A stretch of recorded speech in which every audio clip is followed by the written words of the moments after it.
Good morning, Sal. How are you, Jennifer? Good. Happy New Year. Same to you. How's everything going?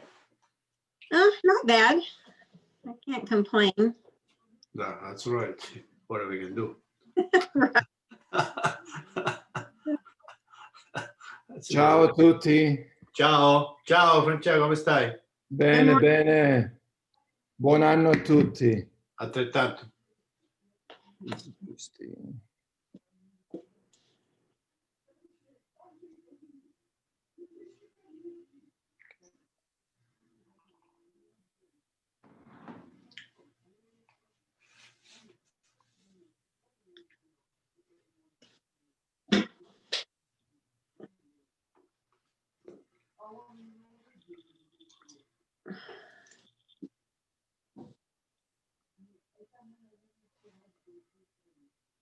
Allora.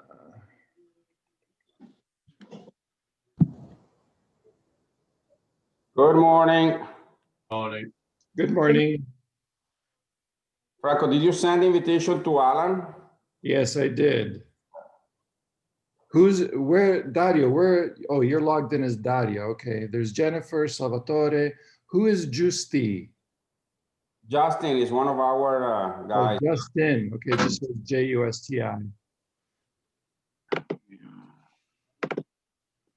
And Alan is coming in right now.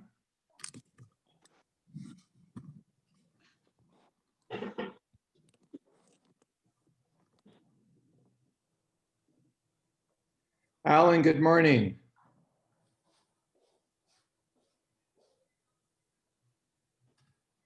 Recording. So we'll record the class for the benefit of those that may not be able to make it or can't see it, and they'll have an opportunity to view it. So welcome everyone. I'm Francesco with the Italian, I'm the Executive Director of the Italian Association, welcoming everybody and thanking Dario for setting this up really. And I'm gonna hand it over to Dario for the introductions and then we'll move it on from there. Thank you, Francesco. So yeah, this is something, first of all, I wanted to thank everybody for joining in. This is a project that I started talking with Alan towards the end of the summer because we had with him, I don't know if you guys remember, a class about Monchiero, one of the wineries that we carry from Piemonte. So I really liked what Alan did. It was very professional, very knowledgeable. So I asked if we could put together a series of classes for us, for the classical team. And he agreed. And then talking with Francesco, I said, well, maybe we can open it up for the member of the Italian Association or whoever wants to join in. So that's what we did. And I'm very excited. You know, we're going to be here for six weeks. My apology. I think I messed up a little bit with the timing. First, I sent out an email at 9:30, and then I said, no, it's actually 10. So just to clear the air, classes will be at 10 o'clock every Saturday from now until February 13th, I believe. So in saying that, I'm just gonna pass it on to Alan and let him do what he does best. Go ahead, Alan. Thank you, Dario. Thank you, Francesco. Great to be here with you virtually, talking about one of my favorite things, of course, wine. And So here we're going to be focusing on a few different regions: Trentino Alto Adige, Lombardia, Emilia Romagna, Friuli Venezio Giulia. And this is kind of just a little overview of what we're going to do and the kind of approach that I'm taking. So as Dario said, this really began as sort of a kind of exploration of the classical portfolio. So the material is really based very closely on the wines in the classical portfolio, which means that we're going to be focusing on grape varieties, wines, regions that are part of the classical portfolio. We're not going to be talking too much about ones that aren't, because in 6 sessions there really just is not anywhere near enough time to really go into all of the different grape varieties and wine growing traditions and regions and sub-regions of Italy. Couldn't do it. So we're really going to be focusing on the wines that are in the classical portfolio, which also means that you can get a hold of them and taste them if you like. And looking, we're going to look at each wine that's in the classical book, and we're going to kind of take a look at where it grows. I mean, we're going to do a regional approach initially, but then for each wine within a given region, where does it grow? Who makes it? What are the grape varieties? What are the techniques? What is the terroir that is in the particular area where the grapes are grown? And as much as possible, I want to use a compare and contrast type of approach, meaning like, in a given area, we're going to try to really compare side by side the different, say, Pinot Grigio, for example, or the different Sangiovese, just to kind of see, well, what is the difference? We can't really taste them, unfortunately. So we're going to leave aside, for the most part, descriptions of what the wine actually tastes like. Now, of course, I mean, at the end of the day, that's what it's all about, right? What your experience of the wine is, how it smells, how it tastes, whether you like it or not, what do you like about it?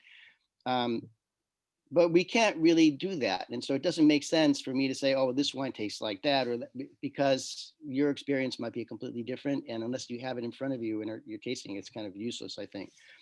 It's nice to get descriptions, general descriptions of a wine that you might get in a wine shop, or going onto a site of a producer or of a importer distributor. But so for the most part, we're going to leave those types of descriptions aside and really focus on where the wines come from and the production methods and the growing area and things like that. And the purpose of all of this is to provide kind of a basic context of information so how do you assimilate all of these different wines from a given area, from different grape varieties. So it's really trying to just create a context of information that people, whether they be in the industry, classical salespeople or consumers, can have this information to kind of help give them a basis to approach a wine and to understand it better. That's really the whole purpose of this. So without further ado, we're going to be covering 5 regions. So we'll get into that. If there are any critical questions, like if something is really not clear and it needs to be addressed right away, so that you're kind of understanding what's going on, then raise your hand or unmute yourself and let us know. Otherwise, if you can hold the questions till the end, it would be easier, because then we will have gone through the whole thing and we can kind of devote more time to those questions that are not really critical to a particular moment. So here we go. I want a little bit of introduction before we get into the actual wines in the regions. So when we talk about wine, we're really talking about Vitis vinifera for the most part, the European wine grape, different than the other, like, kind of wild grapes that we have in the United States, for example. So we're really talking primarily about Vitis vinifera, and that's sort of what it looks like. Thought to have originated 6,000 years ago, maybe earlier than that, in the Middle East area. I'm gonna get rid of some of these. Okay, now I can see the screen. We think that it originated somewhere around the Caucasus Mountains near the Black Sea. And then it it moved. There we go. It spread westwards to Greece, and then where in Greece there was a big development there with the grapevine, and it became really a part of their culture. It did, a little bit earlier on in Egypt too, in Mesopotamia, but once it got to Greece, it really they cultivated the grapevine. It was a very favorable growing area, perhaps even more favorable than the area where it originated. And even more importantly, it became a big part of Greek culture and mythology, which the Greeks then, being traders, worked their way west in the Mediterranean, and they established settlements in many places, especially in Italy, southern Italy, Sicily. And of course, they brought the grapevine with them, meaning some cuttings, but even more importantly, the culture of wine and of grape growing. And they created settlements in southern Italy and in Sicily, planted grapes. They met the native peoples there, the Etruscans who came south a little bit later from central Italy. And so there was this sort of meeting and intermingling of different viticultures, very interesting. And that happened really in southern Italy. This activity that was taking place in southern Italy was then inherited by the ancient Romans, who were from Lazio in central Italy, who were expanding their empire, both up north and down south in the Italian peninsula, and then outwards, creating really one of the biggest empires up to that time. And they inherited this sort of composite wine culture that was from the Greeks and from the Etruscans together. And then they made it a big part of their culture as well. They we all know, they adopted basically Greek mythology. They just gave it the gods their own names. One of them was Bacchus, who took the place of Dionysus. And so it became a big part of their culture and a tool in their expanding empire. They took grapevines wherever they went, and in some cases they might have been there already, but they brought more sophisticated techniques of growing grapevines, making wine, and of the importance, the significance of wine on a cultural level. Of course, that takes another step forward during the Christian era, when wine becomes sort of a symbol, or depending on your belief, the actual body and blood of Christ, or the blood of Christ, wine. So it becomes a very critical factor in the whole celebration of the Christian rituals, especially the communion. The Roman Empire collapsed around 476 AD. It happened a little bit, it took a while for everything to really fall apart. But when that happened, chaos kind of ensued. A lot of barbarian tribes, invaded the peninsula from north going south. The Lombards, the Franks. So there was a long period of chaos after that, and wine was really preserved. The knowledge of wine, the appreciation of wine, was preserved and even further advanced in monasteries. That's where it was actually maintained and even expanded in some cases in monasteries. And then later on, there was the Renaissance, the late 1600s into the 1700s. This was the Renaissance, the rebirth period, and that was followed a bit later on by the reunification of Italy in 1861. So this is a very quick encapsulated history of wine, and especially the importance and impact of Italy. But so when we talk about Italian wine, first you have to look at the geology. I mean, look at it. This is a peninsula, so a long, narrow body of land. It goes from the Alps in the north all the way down to extreme south. I mean, Sicily is almost touching North Africa. So incredible difference between northern and southern latitudes. It's which of course makes a huge distinction and diversity in the wine growing environments. You really go from the Alps to subtropical type area. in one country. In addition to that, the vast majority of the country is surrounded by water. I mean, the peninsula, you have 6 regions up in the north. Only 5 regions of Italy do not have a coastal presence. All the others have a coastal area, and many of them, if you look at Puglia or Calabria down in the south, these are little peninsulas in and of their own that are to a large extent surrounded by water, and then Sicily and Sardinia, which are islands. So you have the impact, the presence of water of the Mediterranean Sea. And if you can see on the map here, it's divided into 4 different subseas that surround the Italian peninsula. But so water plays a big part in it. We also have the mountains. So the Alps, let's see my pointer here, the Alps go across the top. They meet the Maritime Alps and then the Ligurian Alps here. And then there's this spine of the Apennines that go from about the northern part of Emilia all the way down the peninsula to Calabria, and then even extend into Sicily when they were contiguous, when they were attached to one another. So you have this backbone of first of all, you have the Alps in the north that prevent the harsher northern climates from penetrating south. So that's a sort of a barrier that kind of encapsulates the northern part of the peninsula. But then you have this backbone of the Apennines that go really almost straight down the middle of the peninsula. So you have this very interesting dynamic of the coastal areas where you have a very strong Mediterranean influence. And then as you go inland from the water, you go into the hills, which is where vines grow best, and then up into the mountains. So there's this kind of mix of Mediterranean and continental climates almost everywhere throughout the peninsula. So it's a very dynamic, very complex wine growing area. A lot of big diversity of climate and topography.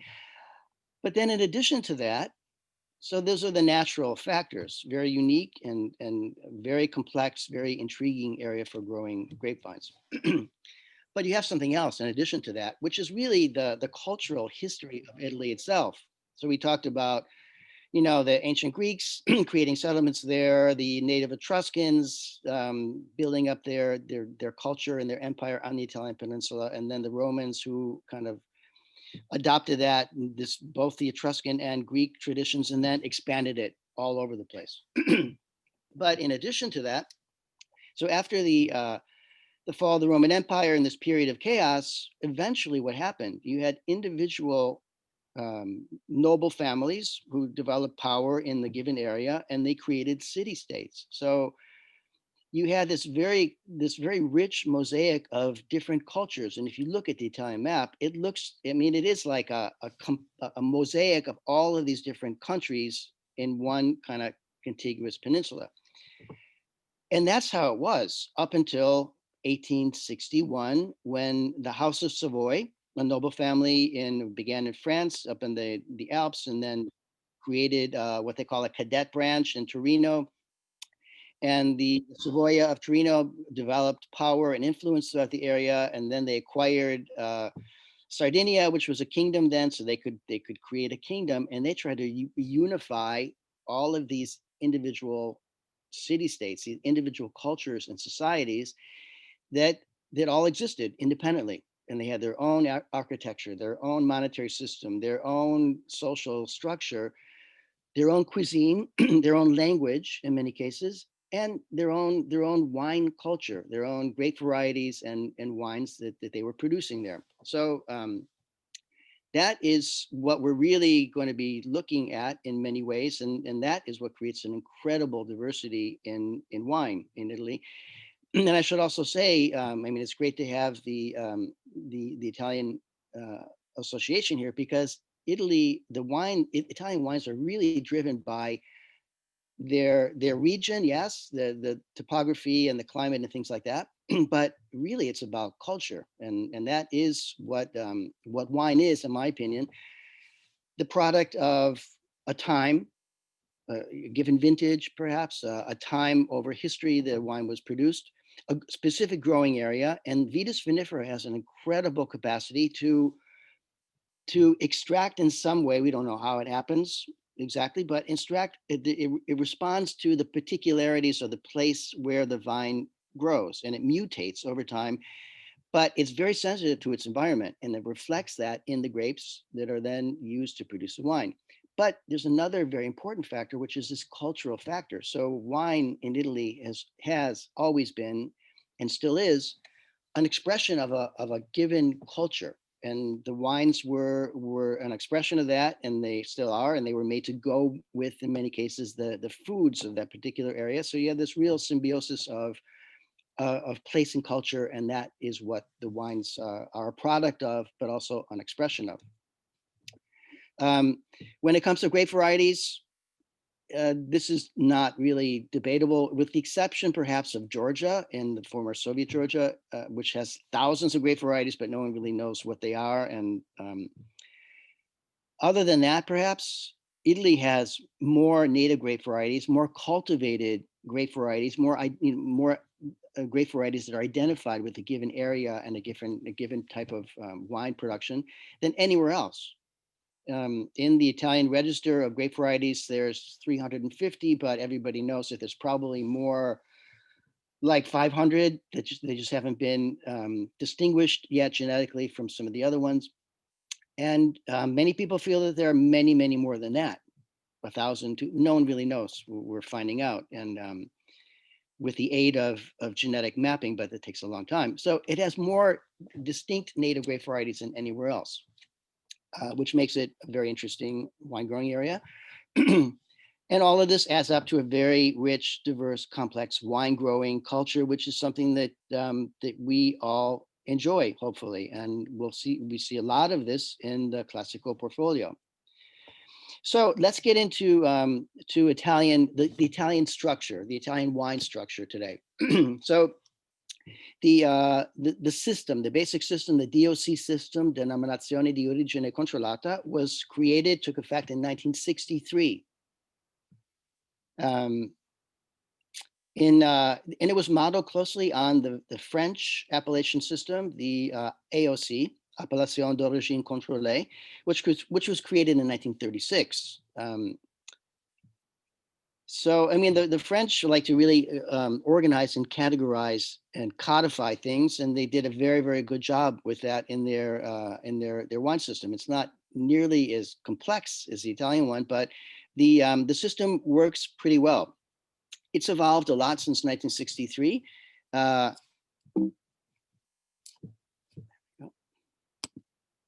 So there were some major changes that took place in 2009. They were passed in 2009, and they took effect in 2010. Before that, it was more chaotic. So one of the things that it still is chaotic, but because it's very complex, not because it's artificially, complicated. It's just there's a lot of stuff to cover there. But it was also done to conform to a European community-wide structure. They wanted to make all of the wine growing systems compatible in some ways, and they did that.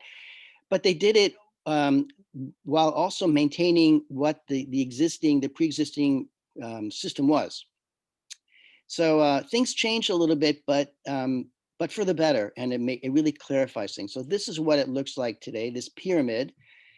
On the bottom, they're generic wines. So it's white wine, red wine, and if it all comes from one particular country, you can say Italian wine. So it could be Vino Rosso, Vino Bianco from Italy, or not. But those are generic wines. They're wines without a geographic indication at all. Then there's one step up from that, still in the same basis of this pyramid.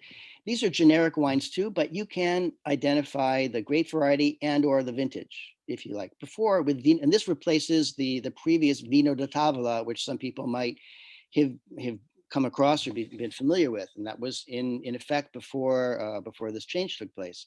Vino da Tavola, table wine, lowest of on the rung of the ladder. However, the super Tuscans, maybe we'll talk a little bit more about that when we get to Tuscany, but there was this whole revolution of people did not want to be constricted by the regulations, and so they were starting to make exceptional, very high quality, very expensive, important wines from a collectible standpoint or marketable standpoint with under the Vino da Tavola label, because they didn't conform to any other appellation. But so now, and when Vino da Tavola, you could not list the grape variety or the vintage, but it just had a name. And in some cases, they became very well known. So then there's a big difference between these generic wines and the wines that have a geographical indication where the grapes come from and where a wine is produced. It makes a big distinction to the nature of the wine itself.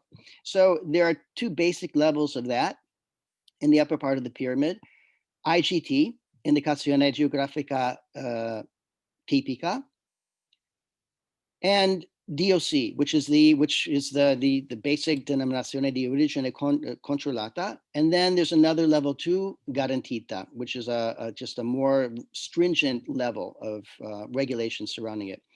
So that's the basic structure, and most every wine adheres to that in some way.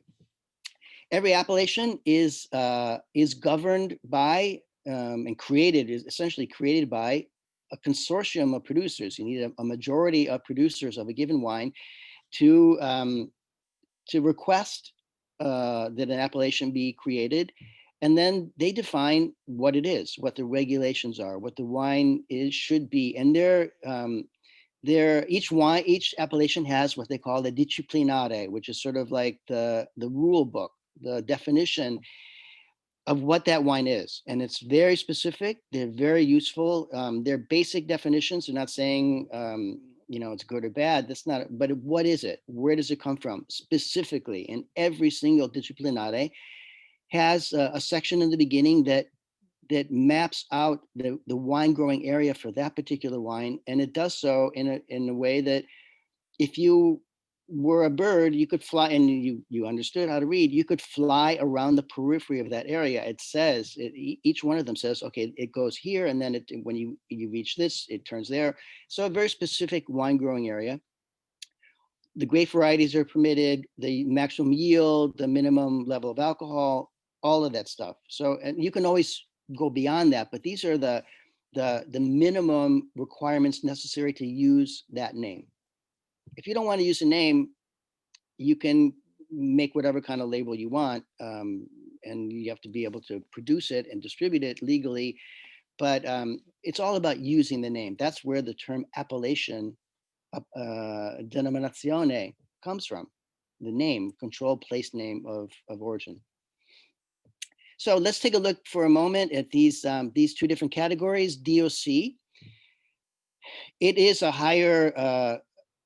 Considered to be a higher level than IGT, meaning that it has much more specific, more stringent requirements, regulations about producing the wine. So usually a smaller, more defined growing area, defined yields and for the wine, and what it is supposed to taste like. You have to, for a DOC, you have to submit samples to the consortium for laboratory analysis to make sure that it is what it's supposed to be. It's made from the grapes that it is supposed to be made of.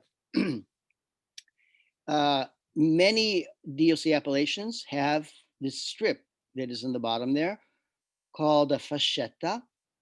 For the DOC appellations, it is optional. The consortium has to decide, yes, we want to require a fascetta for our wine. And what that means is there are more stringent controls. So you have to, they're not just setting higher standards, but also controlling them. And there's a lot more paperwork, and you have to adhere to them. And you have to demonstrate it all. And you have inspections in the winery and things like that. So it's much more complicated. And right now there are 334 DOC appellations in Italy. Now, then we have the DOCG. So the G stands for garantita. What does it guarantee? It doesn't guarantee that you're going to like it or that you're going to like it more than a DOC, but what it does guarantee is that it is what it is. And every DOCG wine has to have a Frascetta. And before they were using them on DOC wines, this is what was really guaranteed, is that everything that goes into the wine with this Frascetta, it has a barcode that everything can be traced to make sure that exactly where it comes from, how many, what the yield was of grapes from that vineyard site, and you can do all that. So that is really the guarantee of its legitimacy, that it is what it is.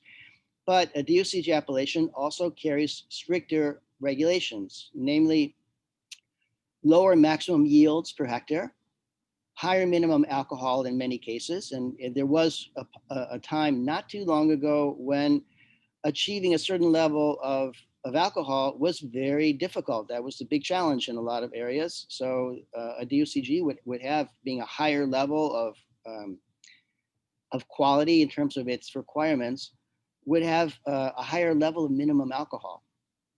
Now, in some cases, the problem is trying to keep the alcohol down with global warming and things, but it would have perhaps longer minimum aging requirements, a smaller, more restricted production area. There's another key thing that comes up. The DOCG category was part of the structure from 1963 on. However, one of the stipulations of becoming a DOCG was the wine had to have been part of a DOC for at least 10 years, either the whole appellation or even part of it. Sometimes certain sections of a DOC appellation are kind of elevated to the DOCG standard. Also requires a laboratory analysis. This one also requires a blind tasting panel, just to make sure that it conforms to the general character of what that wine should have, as far as a character, what that means. If you're talking about, in this case, Conegliano Valdobbiadene Prosecco Superiore, that it should conform to the general characteristics of a wine from Conegliano Valdobbiadene Prosecco. And right now there are 75 DOCG appellations, and these numbers are always changing.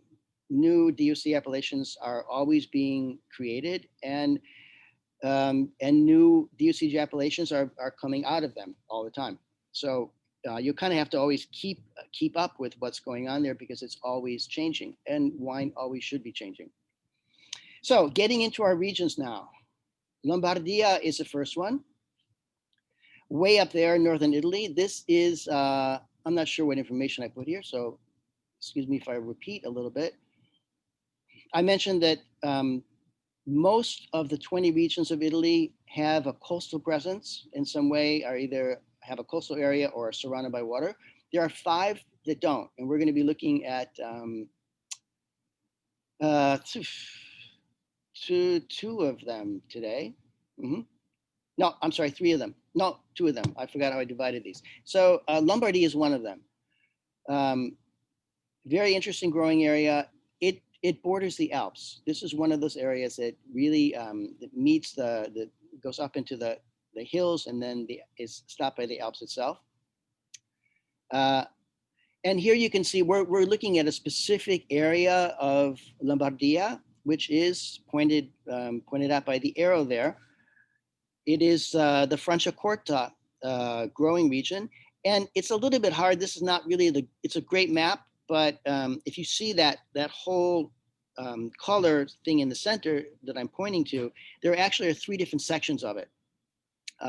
So it's not the very dark olive green part to the upper left. It's not the brighter green part to the lower right. It's the one in between. And this is the Franciacorta growing area. We'll take a larger look at it in a moment, but look at that little blue area just above the green area of Franciacorta. That is Lago di Seo, which has plays a big impact on that wine growing area. So as you can see, the Franciacorta zone is located pretty much right in the middle of the region of Lombardia. South of the Alps. Now it's pretty far south, but you still, it doesn't have quite the Alps don't have quite the impact that they have in this other area, which is the Valtellina, much closer to the Dolomites and to the Alps behind that. But still, it benefits by this protective barrier of the much harsher temperatures from the north. And the lake, Lago Iseo, is also a moderating influence on the wine growing area. Here, the soil is primarily morainic soil from glaciers. So it's a loose, well-drained soil with a lot of mineral components to it and a lot of sand, silt, and gravel. So it's sort of a loose soil, which is very, very important for making this type of wine. Now, of course, nowadays we think of Franciacorta as a sparkling wine, classic method sparkling wine. But like virtually every other sparkling wine there is, it began as a still wine, and they're still making still wines there. The development of the sparkling version using the classic method, which is the one that was developed and perfected in Champagne, second fermentation in the bottle, with disgorgement of the sediment that is created as a byproduct of fermentation anytime you do it, but in this case of the second fermentation in the bottle, so you take it out. That is one of the definitions of the classic method or the method champenoise, but you can only use method champenoise when referring to Champagne. Be careful, because if you do use that and you're not referring to Champagne, they will come and get you. The CVC, they'll, no, I'm just kidding. But if you were, if you ever use the Champagne method, the Champagne name outside of that context, it would be a breach of propriety, certainly. In the United States, we don't really enforce that, unfortunately. So we can talk about California Champagne, but guess what? It doesn't exist. Neither does California Chianti. You can make a wine based on Sangiovese and Canaiolo and wherever you want. You just can't call it Chianti. The same thing goes with Champagne. You can make a wine using that technique or procedure anywhere you want, but you can only make Champagne in Champagne, and you can only make Franciacorta in Franciacorta. So these wines didn't really start to be intentionally made sparkling using that method until the 1950s. So kind of recent, although I would say that there was a natural tendency for them to have a kind of fizziness, frizzante character to them. It received its DOC in 1967, and this applied to both the still and the sparkling wines. And it was really only in 1995 that the sparkling version, made using the classic method, became its own appellation on a DOCG level. So this is one of those cases where one part of a DOC was sort of elevated into the DOCG category. You have to petition for that, and but that happened in 1995. Initially, in this area, Franciacorta, the main grape variety there was Pinot Bianco, and in fact, Franciacorta began as a sparkling wine made from Pinot Bianco. But before too long, Chardonnay kind of overtook that. They imported Chardonnay and grew it in the area, and that became sort of the dominant player of Franciacorta, along with Pinot Noir, and of course Pinot Bianco. Some producers are using more Pinot Bianco, which has a little bit. I mean, in some ways, it has a more distinguished character. I don't mean distinguished in terms of good, but it's different than Pinot Bianco is different than Chardonnay, and certainly different than Pinot Noir. And so it creates a different type of wine. But still, Chardonnay dominates in Franciacorta, and they started using another native grape variety. It just was added to the appellation a few years ago called Erba Mat. It's used in very small percentages, maximum 10%, but it still makes a contribution. So there's the area, a very geographically diversified area, even though it's fairly small. So we're going to look at two Franciacortas that are in the Classico portfolio. Fergatina was created in 1990, and they have quite a large holding, either vineyards that they own or that they lease. But it's a total of 200 hectares. That's a large holding of vineyard areas. in 11 out of the 19 different towns that make up the Franciacorta growing area. So they really do an assemblage of wines from different areas within the Franciacorta growing area. And then they make we'll see, then the two wines we're looking at. So they make a very carefully constructed, assembled wine, which is very typical of Champagne as well. The Franciacorta DOCG appellation requires a minimum of 18 months on the lees in the bottle during the second fermentation.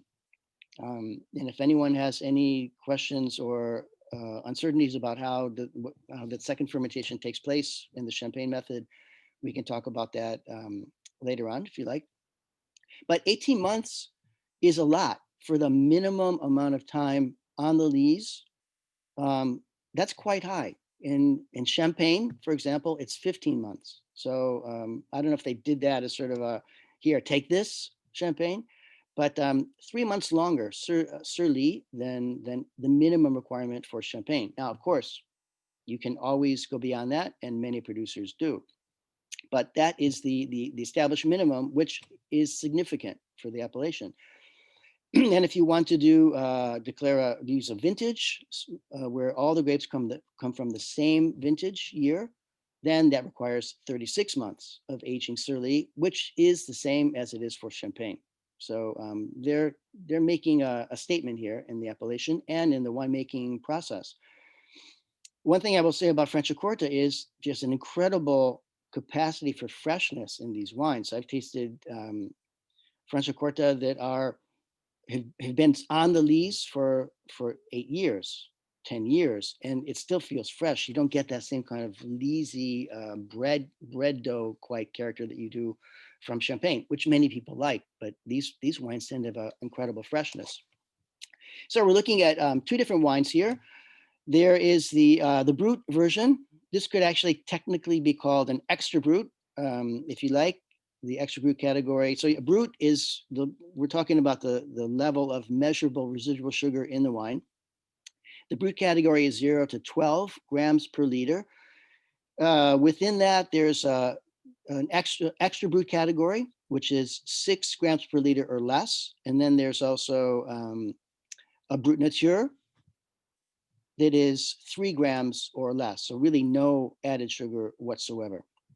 So even if you have a Brut Nature, a zero dosage, they call it in Italy, it doesn't mean it doesn't have residual sugar, because most all wines do. If they don't, they would be extremely dry and almost bitter.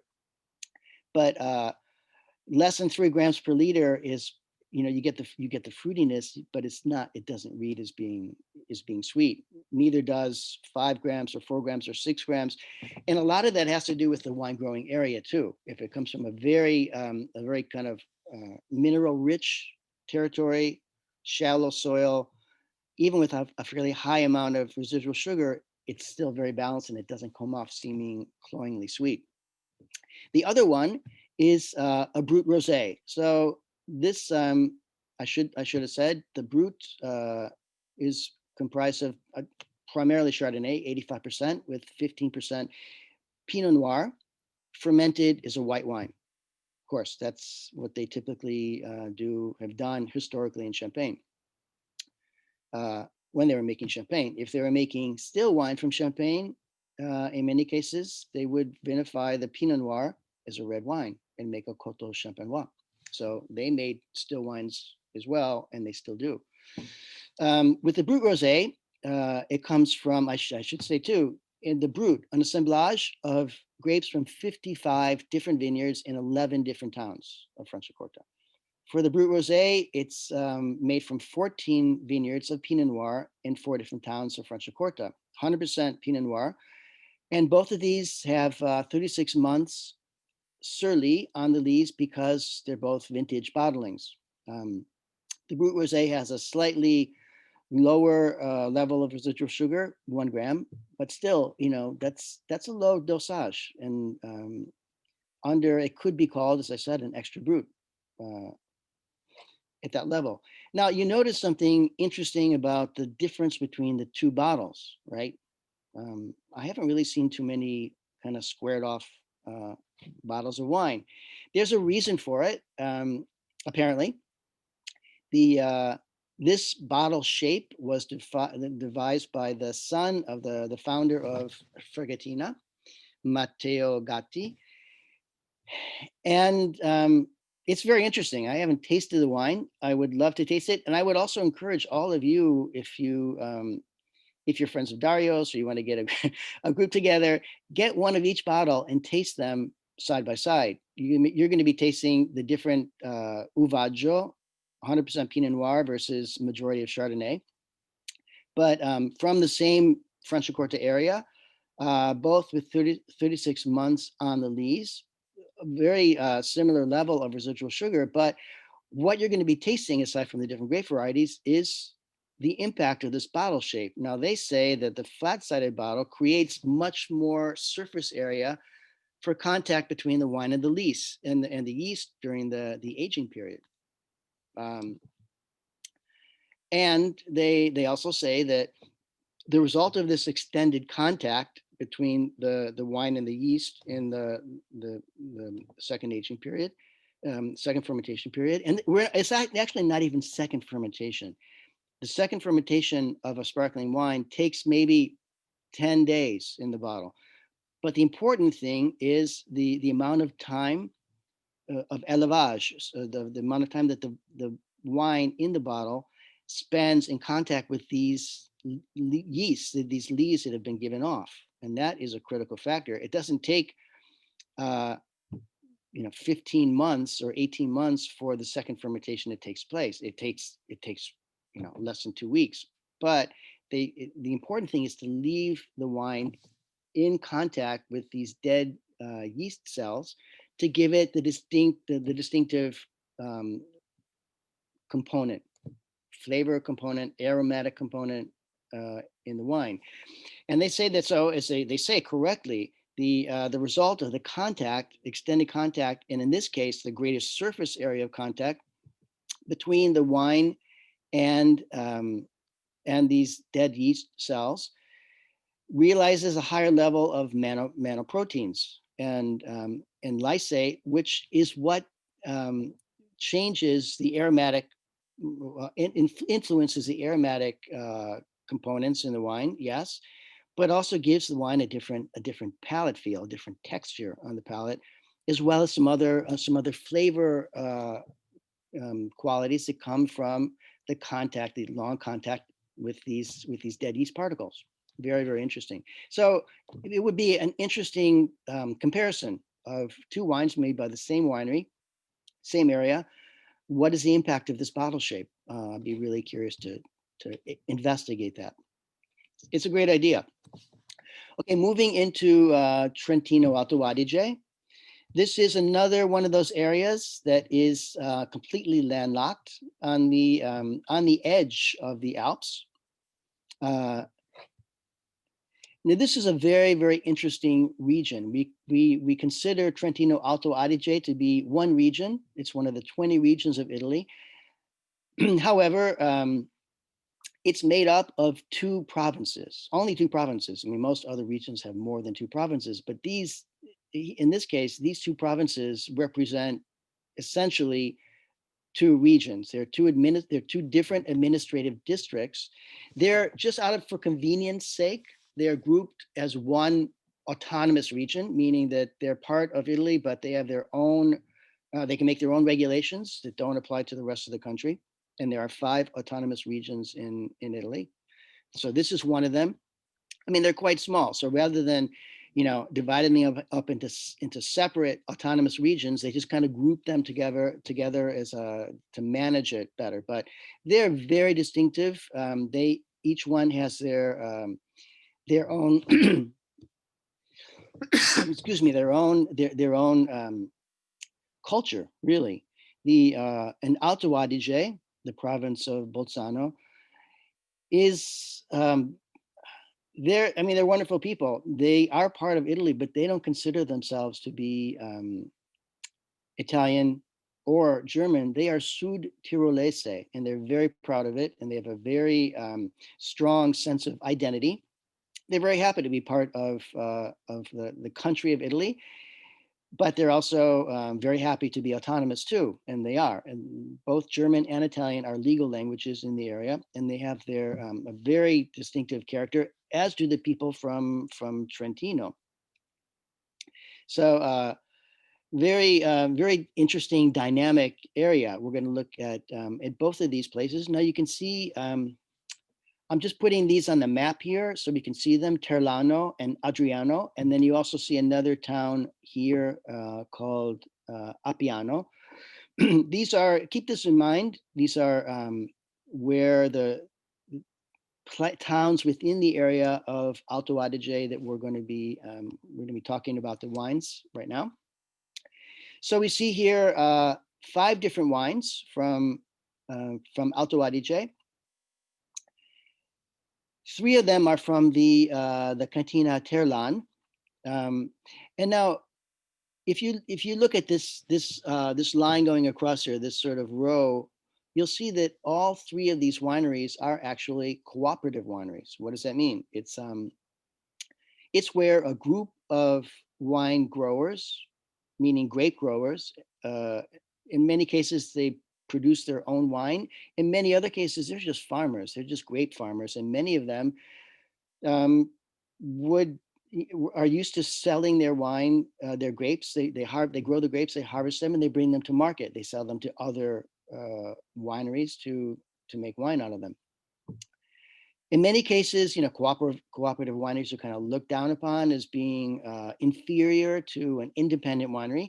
In the case of Alto Adige, and actually many other cases too, it's not true. In the Alto Adige, the cooperative wineries are really known for making wine on a very, very high level of quality and sophistication, and also regionality. And what they do is provide all of these tiny small growers who've only been or always been grape growers. Maybe they made some wine for their own consumption, but not necessarily producing wine commercially. Gives them an opportunity to continue doing what they always have been doing and produce wine on a much higher level of quality than they could possibly do on their own. So Cantina Terlan is one of the really important wineries in this area of Terlano, which you could see just west of Bolzano, an old cooperative created in 1893. And in this area of Terlano, the wine growing is a very ancient practice there, dating back, they say, in the area to the 5th century BC. They used to produce a lot of red wines there. Now the balance is more towards 70% white, 30% red, more or less. I mean, and the white wines are really exceptional. The red wines are very, very nice too. But they've really become more known for their white wine production. So here we can see, let me go and talk about the other 2 wineries. We saw the town of Adriano also on the map there. 2 very interesting things. So this one is in the town of Adriano, which is also considered the Ultra Adige area, as is the other winery, Kellery St. Paul's. And that means on the other side of the Adige River, which kind of separates these 2 wine growing areas. Terlano and Adriano and San Paolo are right in they're on the opposite sides of the river from each other. So, more of a distinction than anything else. The soils are somewhat similar. We'll take a look at that shortly. But Adriano was an old winery. Actually, they built, I think I saw that they built the winery itself in 1850, and then they actually created a group of producers in 1893. So it is also a very old cooperative winery, and it merged not too long ago with Cantina Terlano, just to kind of pull their efforts in a certain sense.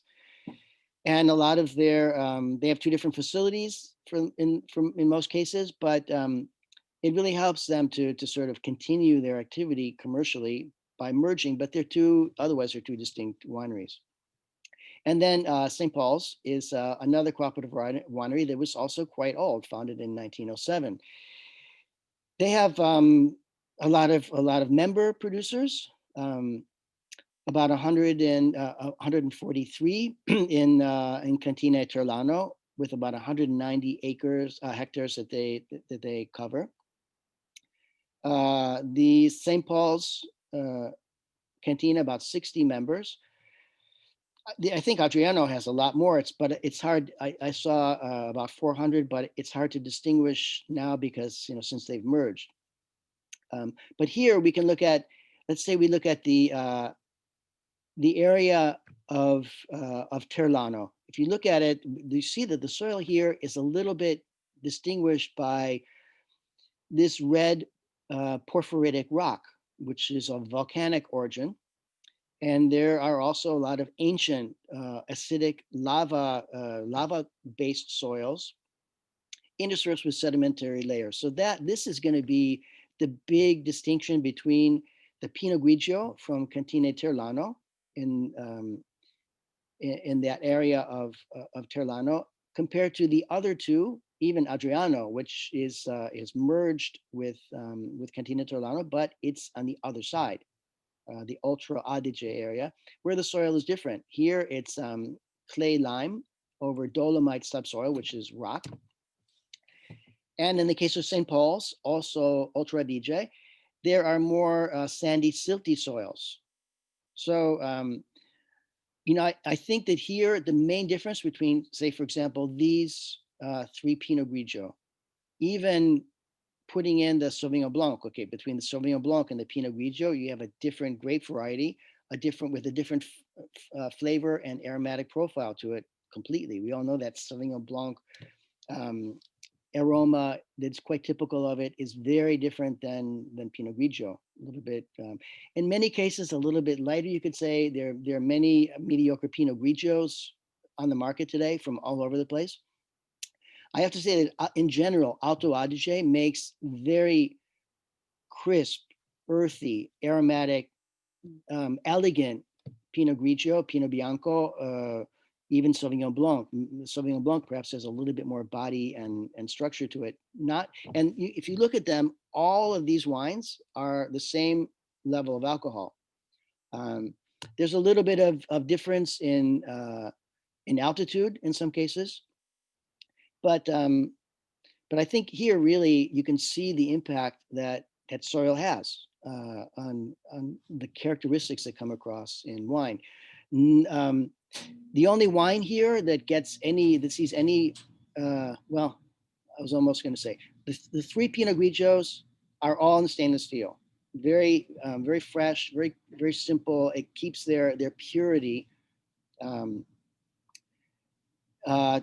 You can see that the Pinot Grigio from Cantina Terlan and Adriano were both, they spent time on the lees in steel tanks for around 6 months. And that helps kind of give the wine a different texture, kind of softer. You get some of this leesy quality, but nowhere near what you would get in aging in a bottle, where the second fermentation takes place in the bottle. In this case, it's the first fermentation. But once the grapes are crushed and then they're vinified in a steel tank, there's still some settling of very fine lees on the bottom, and they let the wine stay there in the stainless steel tanks, in contact with these lees for 6 months, which kind of gives them a different, almost texture and maybe a little bit of a flavor, but you don't get the real leesy character because it's not that long and it's a relatively small amount of lees in comparison to the amount of wine there. In the case of the Sauvignon Blanc, this one gets lees aging, but about 20% of the wine also spends some time in large wooden casks, which gives it and these are not new barrique that are toasted, these are large casks. So it gives it even more than the presence of wood. I would say it gives it this very soft oxidation, which allows the wine to breathe and develop during its aging time in the wooden casks.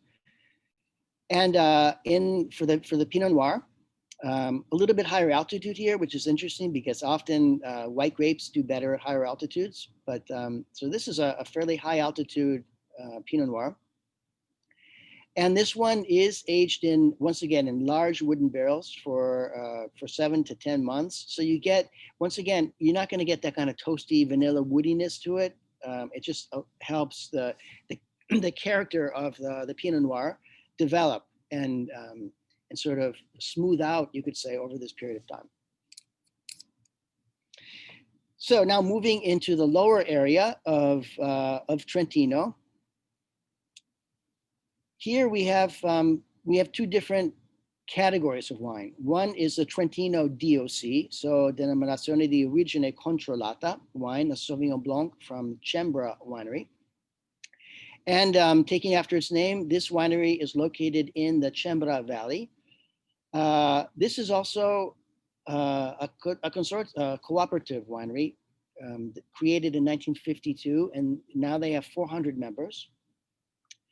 And there's a trend going on here. We can see the Cembra Winery cooperative merged with the Levis Winery, another one, very close by, in 2003. Once again, just to kind of combine their efforts together and not that they were competing against one another, but they had to go through a lot of the same administrative tasks that were being duplicated. So this way they can streamline things a little bit and they can focus on their production. One of the things that really distinguishes the Cembra Winery, even though it's in the area of the Cembra Valley, it's the highest winery in Trentino, 700 meters above sea level, which is also the third highest in Italy. So that is, that's really pretty amazing. The vineyards in this area are terraced. So they're really kind of carved out of the hills, the very high hillsides, very steep. They're located about 400 to 700 meters above sea level. And here too, just like we saw with the Cantina Terlano, but further south, there's this porphyritic bedrock. And porphyry means that it's a volcanic origin a long time ago. You won't see any signs of a volcanic cone or anything like that. But there was volcanic activity there, which creates the bedrock, the subsoil of this area, which gives, in this case, gives the wine sapidity. So kind of almost a saline characteristic, along with minerality and persistence. Vineyards for the Sauvignon Blanc, located about 300 to 600 meters above sea level, and they have different exposures, east, west, south. And once again, all stainless steel fermentation to retain that purity and focus of the wine. And it spends about 5 months on the lees in a stainless steel tank. Moving over to the Levis. Now these are really interesting because these are IGT wines. So Indicazione Geografica Tipica, considered to be a lower category in terms of the strictness of the regulations, but not in terms of quality or character. There are 3 wines here, and these are, they're called the Dipinti, the painted series. Each one has a very pretty hand-designed painted label. Okay, the label was, the design was hand painted and then copied thousands of times for the labels. So they didn't like hand paint each one, but very pretty distinctive labels. You can see them in the Classico catalog on the website. So this is another cooperative winery. You can see they're a dominant force in this area because it's a very small, very fractured area, and the more that wine growers they don't have the means historically to produce and commercialize their wine. So this is another cooperative formed in 1948 by 14 growers. And they merged with 2 other cooperatives, one in 1969, and then the cooperative of Cembra in 2003, as I mentioned. So this is kind of a grouping of 3 different cooperatives over a good period of time. This Dipinti series is kind of unusual. One of the heads of Banva Wine Merchants These are kind of like sort of wines that were selected and bottled just for them, with with this special labeling. So it's kind of a sort of subgroup, maybe almost you could say collectible or something that distinguishes it because they're specific wines that were selected by them to carry these distinctive labels.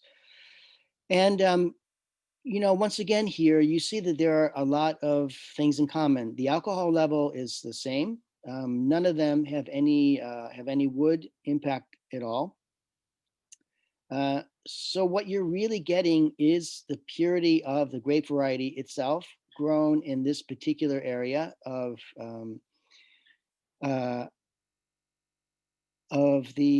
Trentino in the Dolomites. So that's what really distinguishes these, and it's allowed to show itself in a very pure, unadulterated fashion. The Merlot is quite interesting. It's even though it has low alcohol, it has a lot of fleshiness and intensity. That's what comes off. The tannins are, as I understand, are very soft and very dense, even though it's not a heavy wine. It's not high alcohol. And with Chardonnay and Pinot Grigio, it's pretty much the same. The Chardonnay a little bit higher altitude here. The soil is a little bit distinctive between the Pinot Grigio, which is this loose alluvial soil, compared to the one for the Chardonnay, which gets southern exposure, so a little bit, southwest exposure, a little bit more intense, perhaps, with these deep mineral-rich soils that give it perhaps and showcase the bigger body of Chardonnay. But each one of these varieties is allowed to speak for itself because of the sort of almost careful but neutral vinification. Okay, moving into Emilia Romagna, another area a bit further south. This one does have a coastal presence on the eastern side and the Adriatic Sea, although most of it is inland, and it almost, if you look at it, it almost goes from the west side of the peninsula to the east. So this is now we're really coming. This is like the top. Well, it's still considered northern Italy, but you could say that the upper left portion of Emilia Romagna is kind of more northern, and the lower right section is more central Italian. It borders, it borders Tuscany and Marche. Very interesting. So over on the left side, you see a kind of diagram of the Emilia Romagna region, and this is very important. You see where the white line is, that is the division of Emilia and Romagna. So this is, in a way, in some ways, it's very similar to Trentino Alto Adige, two very distinct regions that happen to be, merged together. Here they're hyphenated into one administrative region of Italy. But the history, the culture of these two areas is very different, and each of them has their own very strong sense of identity, and they don't really consider themselves Emilia Romagna. They're Emiliani and Romagnoli, and they get along together, but they definitely know who is who. There's a big distinction between them, and also between their wines, which we'll see very, very shortly. So looking at Emilia, we have one wine, but a very important wine from Emilia, from the Emilia section. Yeah, Emilia Romagna, but really specifically Emilia. They don't make these wines in Romagna, even though it's part of the same region. So this is a Lambrusco. And Lambrusco is a very interesting grape. I was going to say variety, but it's not really a variety. It's a family of different genetically related varieties, but genetically related but distinct. So they're distinct varieties. They kind of go into their own family. It was thought to have been a wild vine that was domesticated. And there are 8 different appellations, but there are 3 principal varieties, and there are many different varieties of Lambrusco. I'm not sure exactly how, maybe 8, 10, something like that, maybe more. But the 3 principal ones are Graspa Rossa, Sorbara, and Salumino. And Lambrusco vines grow in Emilia Romagna and Lombardia. Most of them, there are 8 appellations, 8 DOC appellations for Lambrusco, 7 of which are in Emilia and 1 in Lombardia. So you can see that this is really a wine from Emilia, very representative of that area. Out of the 3 principal ones, Grasparossa produces the fullest body one and has notable tannins. Sorbara produces the one that is the most delicate, the lightest colored, with the most finesse and delicacy to it. Salamino is the most widely planted variety, and each one of these grapes has kind of found its particular niche in certain areas of Emilia, but then it can be grown in other areas as well. For this wine, about 90% of it is the Lambrusco Grasparosso di Castelvetro, and then 10% of another local variety called Mabo Gentile, just to sort of round it out a bit. This wine is made in a semi-sweet version known in Italy as Amabile, with about 35 grams of residual sugar per liter. And it's made in the typical fashion. Most Lambrusco is made in the frizzante category. So it's a lower level of pressure in the bottle, up to about 2.5 bar of atmosphere. And it has a fairly low level of alcohol, which is why it maintains a bit more sweetness of about 9%. And oh, there's my little map there. So that's where you can see that the region, the area of Castelvetro and the town of Castelvetro, that's the wine growing area for this wine in order to call it Lambrusco Grasparosso di Castelvetro. And the Donelli winery was founded by Alfonso Donelli, located in Reggio. And right next door, you can see just across the area from the province from Modena, you see Emilia, Reggio Emilia. And then it was acquired by a winery called Jacobazzi. I'm not sure exactly when that happened. I think it was 1960s, sometime around there. Going over into the other side, Romagna. Here, one of the most interesting grape varieties is Sangiovese. We'll talk maybe a little bit about the Pinot Grigio. This one is interesting. It's kind of out of the ballpark a little bit because Alverdi is a large. It's really a producer, but it's a brand that was created with Casanova Opici, an importer in the United States. So they make 4 wines from different regions. They happen to be located in Romagna in this case, but this wine is from Molise, from the south, just south of Abruzzo. So this will be very different from any of the other Pinot Grigios that we looked at in Trentino. It falls under the Terre degli Osci IGT that was created in 1995. Once again, 100% Pinot Grigio, no wood at all, stainless steel, really minimum aging, meant to be drunk fresh, crisp. Once again, it comes from Molise, so it's further south, a notably warmer wine growing area, but happens to be produced and bottled in Romagna, but very different than the others because of the origin of the grapes.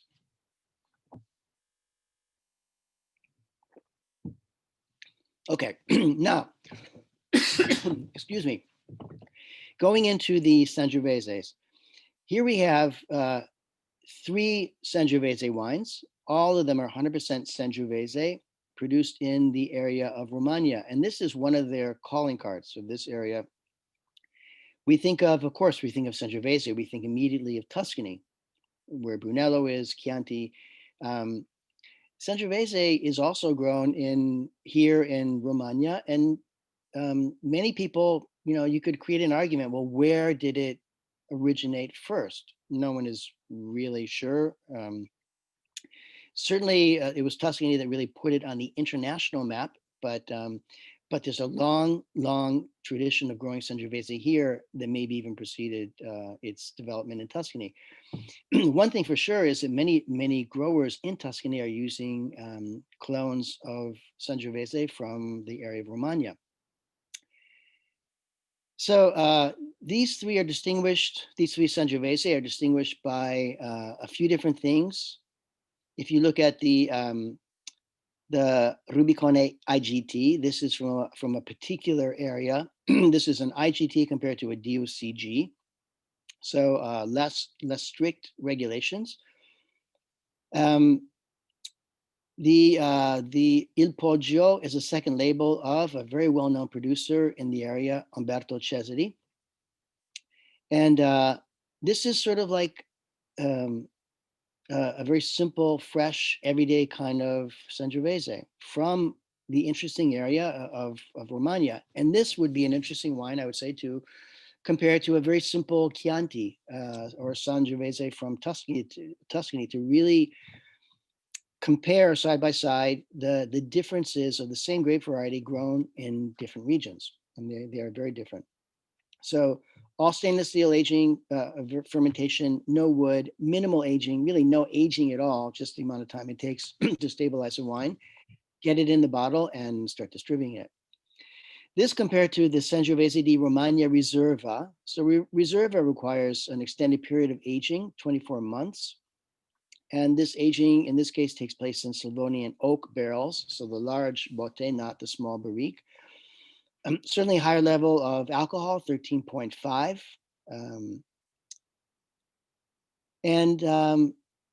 Then we take it a step further with, so here from Umberto Cesari. Now, these are all the wines that are made under their supervision, let's put it that way. One is a second label, the Appoggio. The other two are from the Cesari label, but we have these three wines, Sangiovese based from the same producer. One of them, a Sangiovese di Romagna Riserva DOCG, so one that spends an extended period of time in large wood casks. Higher level of alcohol, certainly. Much more structure, much more intensity and focus. And then we take it a step further with the Rubicone IGT. So once again, this is considered to be a lower appellation, but not in terms of quality necessarily. This one just allows the winery to produce a blend, 70% Sangiovese plus 30% Cabernet Sauvignon, to give it this, this different character. And certainly that distinguishes this wine. You have the influence of Cabernet Sauvignon, slightly higher level of alcohol by volume, and it's much fuller bodied, and it's a blend as opposed to a single varietal wine. So, some really interesting comparisons here. If we were able to taste all the wines, we would taste the two Rubicone IGT Sangiovese from two different producers and compare them. And then, of course, you have the sort of scale between the three wines from Umberto Cesari. Very interesting to compare the use of Sangiovese and the differences between them. Going over into Friuli, way over on the eastern side, and you can see it really borders the Adriatic Sea, and then going up a little bit to the north, Slovenia. Big border with Slovenia, and to the north with Austria. And you see over on the left, the wine growing area of Friuli. Very interesting because if you look at the top part, it's all green. There are no vines. Let me go back a second. There are no vines grown there because that's up in the Alps. So that's where the Julian Alps begin, and vines are not grown there.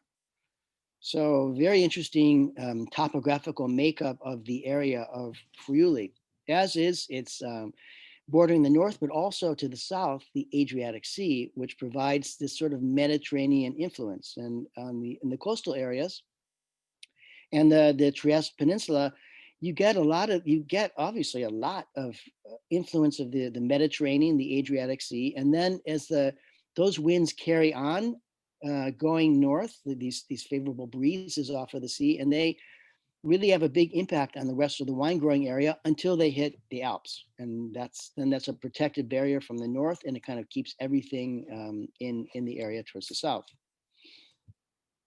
So here we're looking at a Chardonnay that spends time in small toasted barrels. This is Friuli DOC, which means, and we see many of them, well, not that many, but this is a regional wide appellation that was created in 2016, and it encompasses the entire area. So it's it still is a DOC appellation. So there are still fairly strict requirements in terms of grape varieties that can be used, aging period, growing period, things like that. However, it's much more liberal because it can incorporate any and all of the grape varieties that are permitted for the region of Friuli, and there are a lot of them. So there, within this category, you will find a wide range of different grape varieties, as well as wines that are varietal-based wines from one grape variety, and blends as well. This one is vintage 2020, 100% Chardonnay. Spends about 6 months in small barrels, barrique, which is where you get the name from, barricato, barriqued wine. In this case, it would be toasted, maybe some combination of older and new barrels. About 13% alcohol by volume. And this one was bottled and labeled for none other than our fearless leader here, Dario Soldan. So there you have it. Now we can move into our questions. How about that? If there are any questions, these are the wines for the regions covered in this session. Yes, Alan. Ciao, Dario. Ciao. Would you, so I made note, would you talk about the second fermentation on the Franciacorta? Yes, second fermentation in Franciacorta, which is the classic method, the same method that was developed in Champagne. So what happens there is, to make a sparkling wine, unless you're using carbonation, which is not really a wine, it's a beverage as far as I'm concerned. But in order to make a sparkling wine, you begin with the wine. Now you can do that continuously if you want, meaning all in the same vessel, usually a stainless steel vessel. But even what we call a continuous fermentation, from the fermentation of a wine from must, a juice, into a wine, the alcoholic fermentation, there's a distinct difference between that fermentation, and you can continue it in the same vessel, but there's a big difference. If you want to turn that wine into a sparkling wine, you put a cap on it. It's an autoclave, and it keeps all of the carbon dioxide that is given off by a fermentation process. It keeps it all in this enclosed pressurized container, which diffuses the carbon dioxide gas throughout the liquid in the container and makes it sparkle. And then you can remove the sediment, the yeast cells later on. These dead yeast cells is another byproduct of fermentation. It happens in the first fermentation. And if you conduct a second fermentation or second phase of fermentation to make it sparkle, it happens again. The big difference there is that it's in a closed container. So in the Champagne method, which was adopted by Franciacorta, which was also adopted by Alta Langa, and also adopted by Trento Doc. In the case of Ferrari, Trento Doc was a direct influence of Champagne, because Giulio Ferrari went and spent time in Champagne and fell in love with the wine and wanted to make a wine, a similar type of wine using the same method back in Trentino.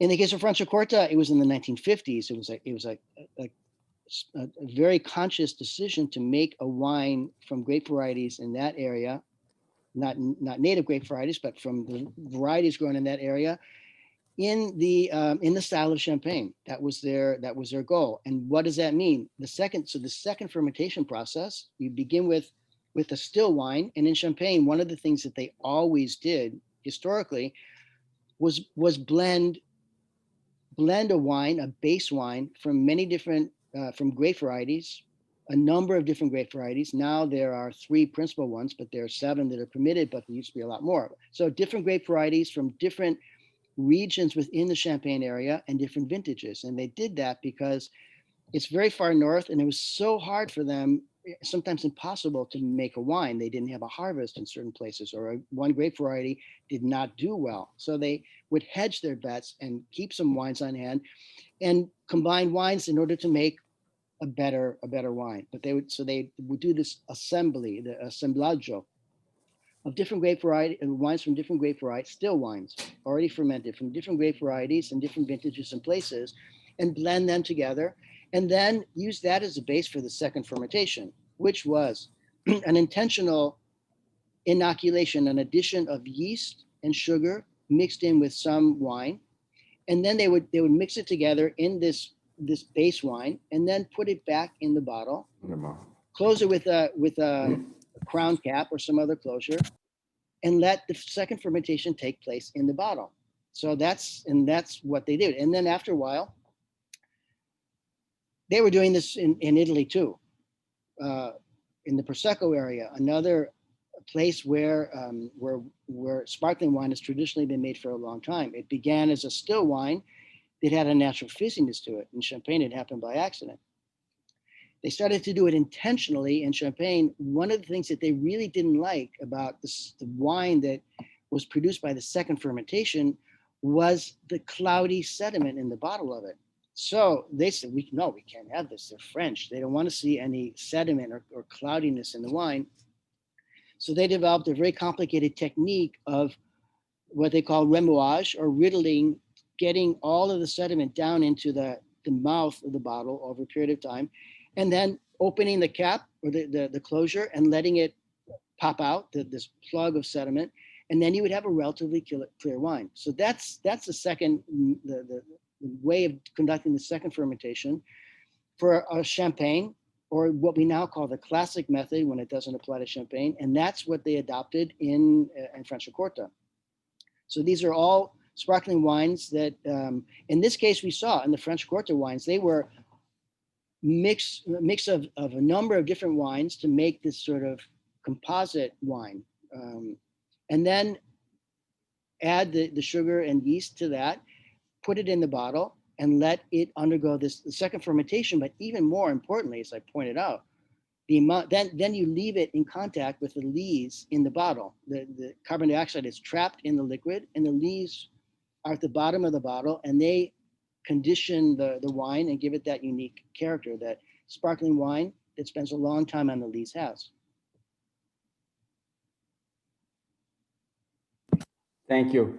And another thing that one of the guys here had mentioned on the private chat, and when we were talking about the Terlano and St. Paul, in one of the line, MASL was keep coming out, and I know majority of people know what that means, but there might be somebody from outside the industry that might not have haven't recognized that. Yeah. And also everything that is listed in meter.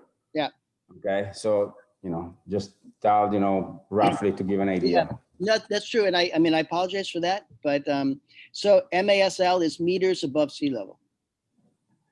And I also use hectares compared to acres, and liters compared to gallons. And I mean, I think we have to make sort of a conversion calculation in our heads. But when it comes to wine, at least, well, certainly European wine, it's all in meters above sea level and hectares of vineyard, and I mean, contents liter, we know it's 750, about 34 ounces in the bottle, something like that. But that way we can be much more consistent. We're not, once you make that transition, so you say, okay, what meters above sea level? So there are 2.4 feet to a meter. So then you get a better idea. You only have to do it once then. So I just prefer to use those terms because that's what's always used in Italian and French wine. So it's better. I think it's better just to keep that consistency. No, I agree, but as you know, You gotta know it, right? It's easier to realize 2,000 feet than 700 meters. To give the idea. Yeah, no, I hear you. I mean, for me, I'm always used to seeing altitudes of vineyards in meters. So if I'm trying, then I'm saying, well, how much is 2,000 feet? I mean, to me, it doesn't mean anything. Right. As in terms of altitude. Whereas if you talk about meters, living in Piedmont, okay, I know how high that hill is because you see it all the time, and then you can see the Alps over there. So it's just, I mean, to me, it's easier. And Just multiply by 3. yeah, but I mean, I know it can throw Give you people a off. general perspective. Yeah. And I think the people in the industry are pretty used to that, and it's just a sort of a level of comparison, so more or less what kind of altitude we're talking about. Right. Cool. Okay. Thank you, Alan. Anybody else wants to have a question? Has a question for Alan? Hope there wasn't too much information or too little. There was a lot of information. No, but that's good, and I mean, you started with a great presentation overall about wine, vines and everything, which, on the next classes, we won't have, Right. so it will be more, plus the other region will be more, they're more important, let's say, for what's concerning the classical portfolio. So you have more time to talk about that. Yeah, well, next week we're going to be doing Piemonte. And Piemonte and Val d'Aosta? Piemonte and Valle d'Aosta, yeah. Okay. Okay. Which some people group together. They are separate, independent regions, but they weren't always that way. But one is very much an extension of the other. And in Valle d'Aosta, we're really only talking about one wine. Yeah. That is much more Piemontese in character. As you go up into the Valle d'Aosta, up into the altitude, higher meters above sea level, everything changes. Yeah. It's very, very smallest region of Italy, but very complex in its own way. Very cool. But in Piemonte, we have plenty of stuff to talk about, Yeah, which is to talk why I about. wanted to do the intro with this session. No, it was perfect. I appreciate it. Thank you. Okay, guys. Thank you very much. Any Great, questions? everybody. Thank you Thank for your attention, and we'll see you next week. We'll see you next week at 10 o'clock. Yes. Thank you, Alan. Have a good weekend. Bye, everyone. Bye, everybody.